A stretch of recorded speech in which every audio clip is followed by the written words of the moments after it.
சேலம் மாவட்டத்தில் நடைபெறும் நிகழ்ச்சிகள், முக்கிய செய்திகள், திருவிழாக்கள், அரசியல் செய்திகள், ஆன்மீக செய்திகள் அனைத்தும் தெரிந்து கொள்ள சேலம் நியூஸ் டுடே சேனலை சப்ஸ்கிரைப் செய்யவும். கல்லூரி மாணவ மாணவிகளுக்கான பேச்சு போட்டியினை மாவட்ட ஆட்சித்தலைவர் டாக்டர் ரா பிருந்தா தேவி தொடங்கி வைத்தார்.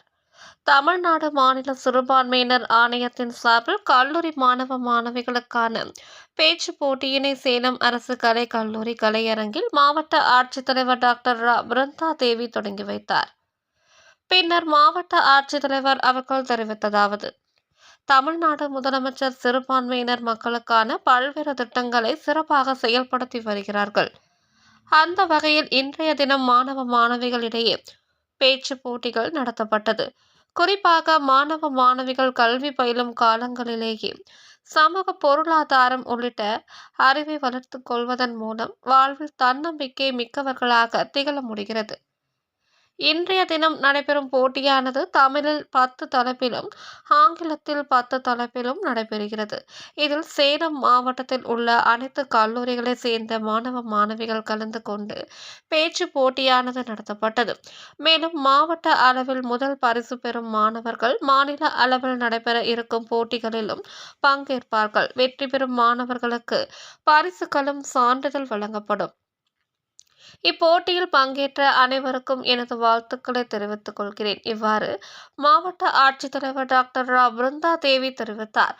இந்நிகழ்ச்சியில் மாநகராட்சி மேயர் ஆர் ராமச்சந்திரன், மாநில சிறுபான்மையினர் ஆணைய துணைத் தலைவர் இறையன்பன் குத்தூஸ், மாநில சிறுபான்மையினர் ஆணைய உறுப்பினர் ஜே முகமது ரஃபி, நிகழ்ச்சியின் ஒருங்கிணைப்பாளர் தமிழ்நாடு கேரம் அசோசியேஷன் தலைவர் நாசர் கான் என்கின்ற அமான், மாவட்ட பிற்படுத்தப்பட்டோர் மற்றும் சிறுபான்மையினர் நல அலுவலர் ஆ.ஜே. செந்தில் அரசன், கல்லூரி முதல்வர் முனைவர் என். செண்பகலட்சுமி மற்றும் பெற்றோர் ஆசிரியர் சங்க தலைவர் உள்ளிட்ட அரசு துறை அலுவலர்கள், மாணவ மாணவிகள் கலந்து கொண்டனர்.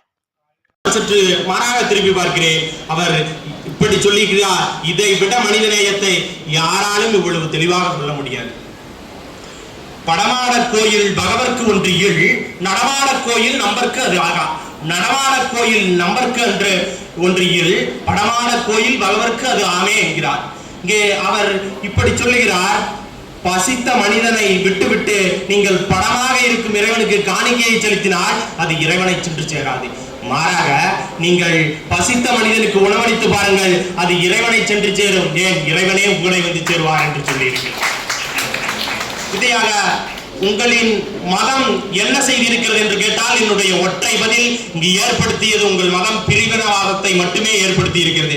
அப்படி என்னுடைய மனிதநேயம் இங்கு என்ன செய்தது, என்ன செய்து கொண்டிருக்கிறது என்று சொன்னால், மொழி, நாடு, இனம் இவற்றையெல்லாம் கடந்து ஒற்றுமை என்ற மனிதநேயத்தை ஏற்படுத்தி இருக்கிறது.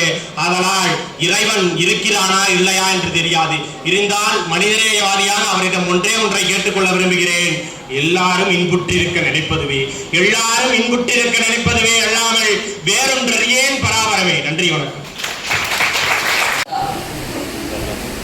என்ன படிச்சிருக்க சாமி என்று கேட்கும் நிலை வருகின்றதோ அன்று உணருங்கள் சமத்துவமான இந்தியா என்று. அடுத்ததாக சகோதரத்துவம். நாம் அனைவரும் ஒரே தேசத்தில் தான் இருக்கின்றோம். ஆனால் மொழி வேறுபட்டால் பகை, மதம் வேறுபட்டால் பாகுபாடு, இனம் வேறுபட்டால் அடக்குமுறை. இதுவா சகோதரத்துவம் மிக்க இந்தியா? இந்த நிலை மாற வேண்டும். என்று ஒரு மனிதன் இன்னொரு மனிதனை மனிதனாக மதிக்கின்றானோ அன்று பிறக்கிறது சமத்துவம். என்று ஒரு மனிதன் இன்னொரு மனிதனின் உரிமையை மதிக்கின்றானோ அன்று பிறக்கிறது சுதந்திரம். என்று நாம் அனைவரும் மொழி, இனம், மதம் என்று எதாலும் பாகுபாடு இன்றி ஒற்றுமையாக இருக்கின்றோமோ அன்று பிறக்கிறது சகோதரத்துவம். எனவே நண்பர்களே, தமிழன் என்று சொல்வதா தலைமுழுதும் இல்லடா என்று கூறி ஸ்டெர்லைட்டிற்கும் ஜல்லிக்கட்டிற்கும் மட்டும் போராடினால் போதாது. நம் நாட்டின் வளர்ச்சி பாதைக்காக சிறிது பாடுபட வேண்டும். எனவே நண்பர்களே, என்று சுதந்திரம் என்பது கொண்டாட்டம் அல்ல, உரிமை. சமத்துவம் என்பது வார்த்தை இல்லை, வாழ்க்கை. சகோதரத்துவம் என்பது கோஷம் அல்ல, மனநிலை என்ற நிலைமை வருகின்றதோ அன்று இந்தியா வல்லரசாக காணப்படுகின்றது என்று இந்த இடத்தில் நான் பதிவு செய்ய விரும்புகின்றேன்.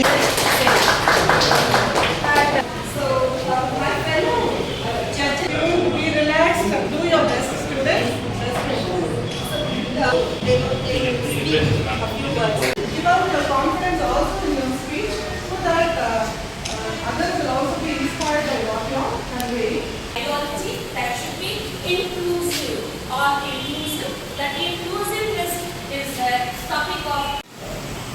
Good morning to one and all gathered here.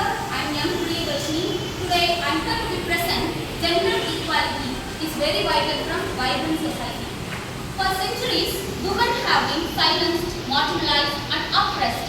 But I stand before you today to tell you that those days are behind us. Empowering women in India is very necessary to bring gender equality. Or we can say that gender equality is very necessary to empowering women.